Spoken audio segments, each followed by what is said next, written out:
Hey everyone, welcome.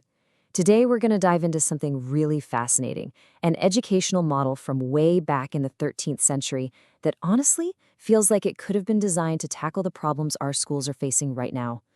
It's called the Ahahi system, and it had this incredible goal of building not just skilled workers, but a truly virtuous society. And that really gets to the heart of a huge question, one we're all wrestling with today. What are we trying to do with education? Are we just preparing students to pass a test? Or are we trying to prepare them for a life of purpose and integrity? The Ahi philosophy gives us this amazing historical lens to look at that exact problem.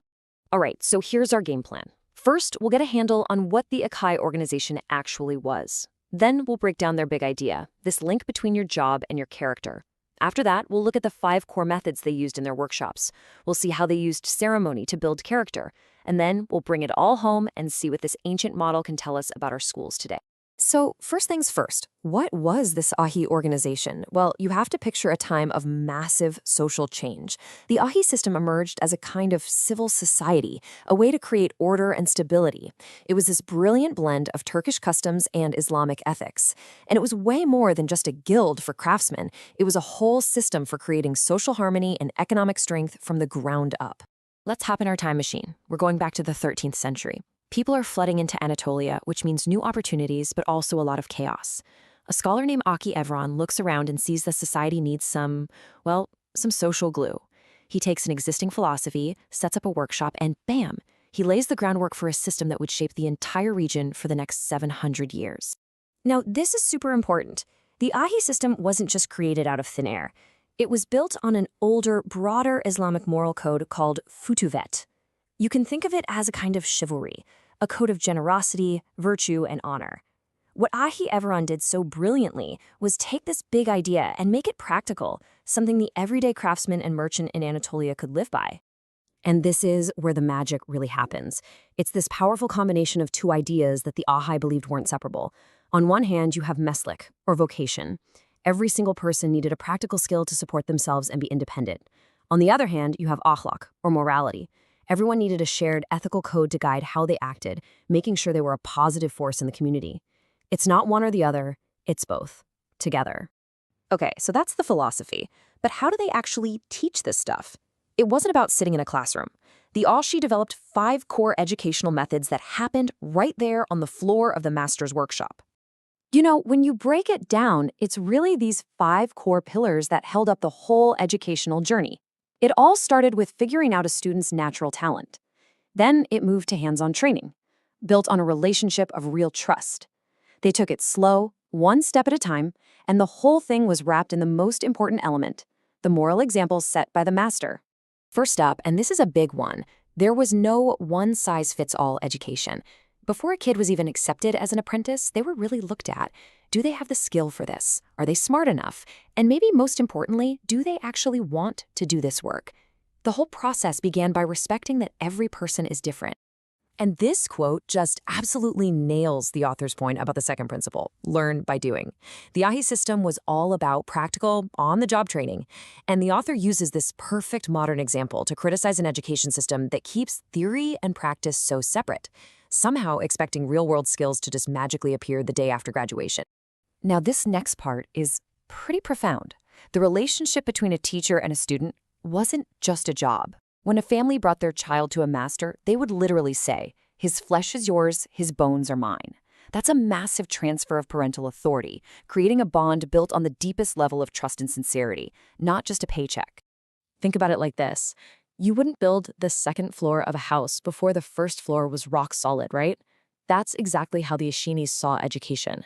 An apprentice worked on one single skill until they had it down perfectly. Only then, when it was completely mastered, could they move on. This built such a deep, unshakable foundation of real competence.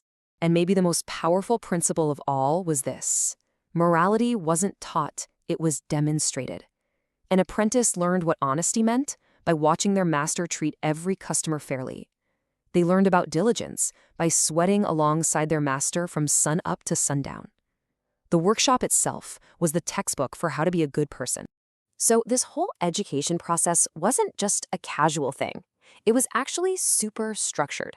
And a big part of that was using ceremonies and symbols to mark progress and really drive the lessons home. So let's walk through that journey. It was a clear, step-by-step path that could take almost a decade to complete.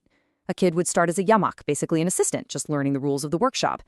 After a few years, they could become a chirak, a full apprentice, really diving into the core skills.